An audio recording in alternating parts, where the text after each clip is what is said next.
Hey everybody! Hi, everyone. It is January. Wow. Welcome to 2026. Unbelievable. Yeah, we say that all the time. I think we're Yeah. continually amazed at how fast time goes. Well, and not just that. Let's make this a good turning. Every new Yeah. year, of course, we trust will be a good turning, and there's especially good reason to see this one as good, as filled with repair. We're so Yeah. taken with the theme of repair that we're doing it a second month. Yeah, there's a lot to be said about repair, for sure. In our friendships, in our intimate relationships, in our culture, in our sense of the world and the planet, state of the planet. Yeah, lots to. And this is just, it's not overwhelming. It doesn't have to be overwhelming. It's a calling to live our best lives. Yeah. The thing we've been thinking about, especially here lately, is the repair of the balance of the feminine with the masculine. That we have been living for so long with the masculine being the primary force, and not just any part of the masculine, because there are many aspects of masculinity that are very growthful and very helpful, but the toxic expressions are getting a little tired. Yeah, I think you may have heard us before talking about the archetypal concept of masculine and feminine, which lives in everyone, no matter who you are, how you identify. You've got both those energies, and as Mary was saying, the masculine energy has been deified literally to the point of eliminating its essential balancing point, which is the feminine, and the combination of relationality and action and agency is a beautiful thing. But if masculinity gets to take control, then then we've got what we've got. Yeah, then we've got what we've got. And so relationship is the thing that we all know well, and that's what the whole full ecology bit is about, right? Our relationship with the natural world, repairing that relationship, reclaiming, repairing, recognizing that we are nothing without that relationship. Yeah, that's right. So here we are, right? We're on the banks of the Willamette River right now, and we're just switching out on who's holding the camera, because sometimes your arm just gets tired. You imagine? I'm glad the phone isn't any bigger than it is. Yeah. For sure. Yeah. So, this is not, as we've said, and people say all the time, this is not about people who identify as male or identify as female. This is about these characteristics in all of us. That we have characteristics that are more agentic, and we have characteristics that are more oriented toward care. And those must be in balance and have not been. And then when you throw in the toxicity, which arises from the need to control, to dominate, and to really hoard the power and the resources, including food and air and water, that's problematic, and it's not sustainable, and it's simply not going to last much longer. We've just got too much going on that indicates that we are moving. It's a very quiet revolution at this point, mostly, that we as humans are saying, yeah, we're not going to keep doing this. We're going to take care of each other. We're going to act more like the forest acts, more like the river and the river beings act, more like that heron rookery over there behind us. Mm-hmm. The trees and the herons act. So this is what we are curious about, is how you repair that imbalance.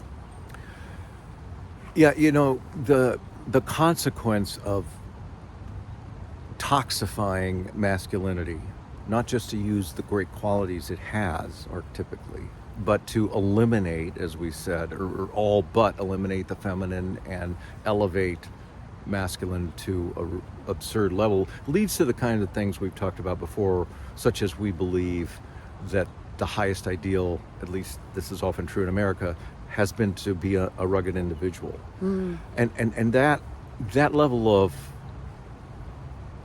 fantasy.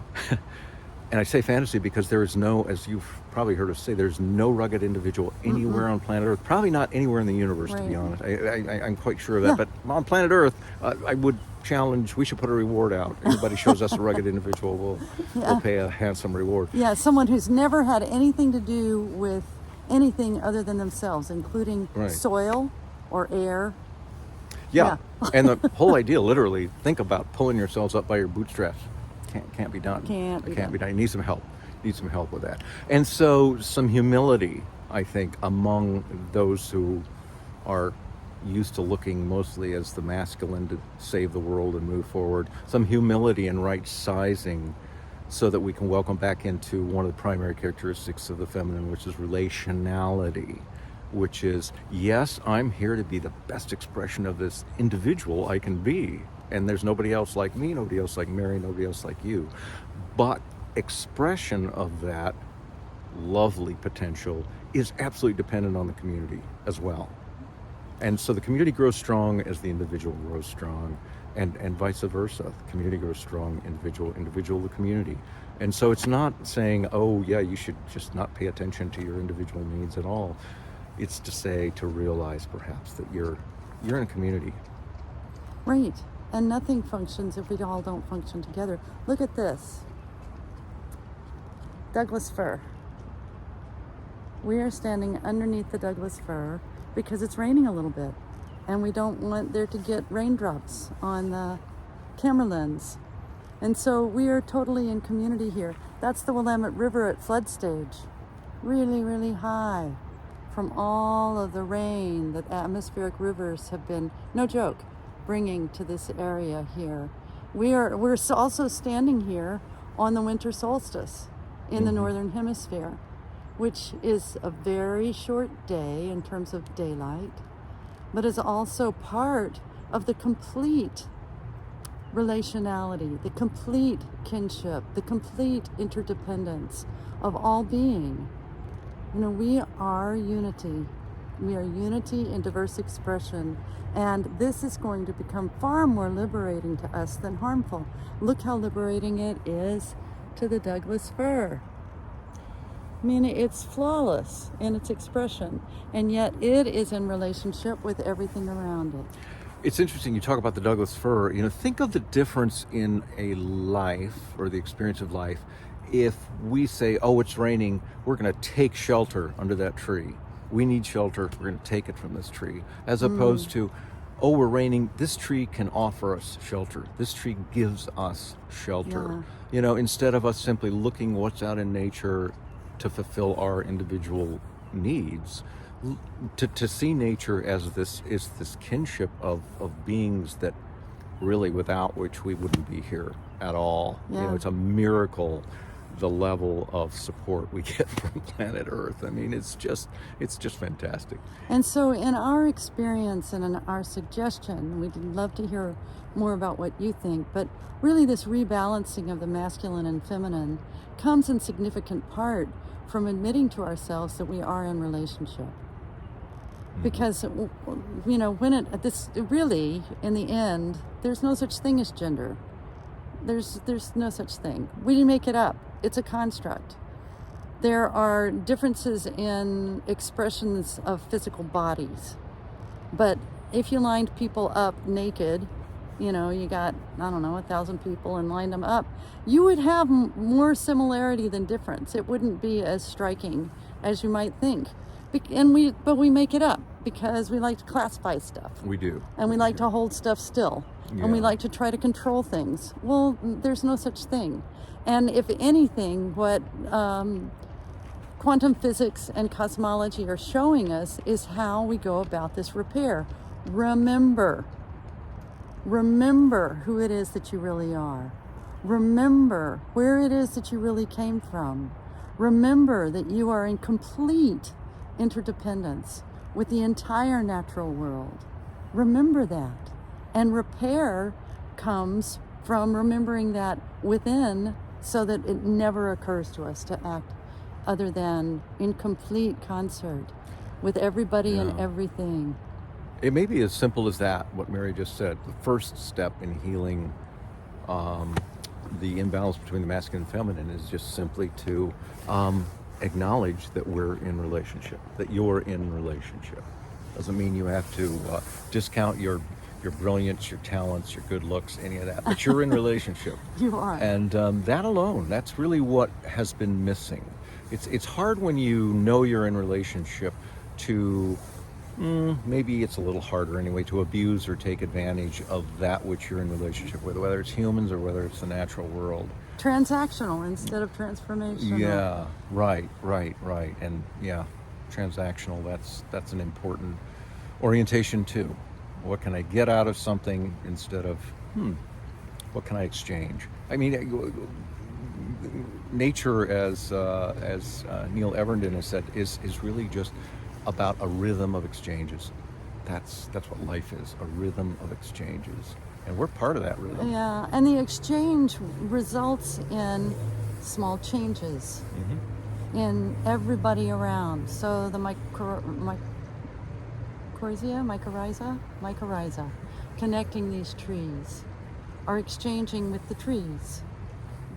It's not that the tree and the mycorrhiza say, okay, I'll do this for you if you do this for me, which would be transactional.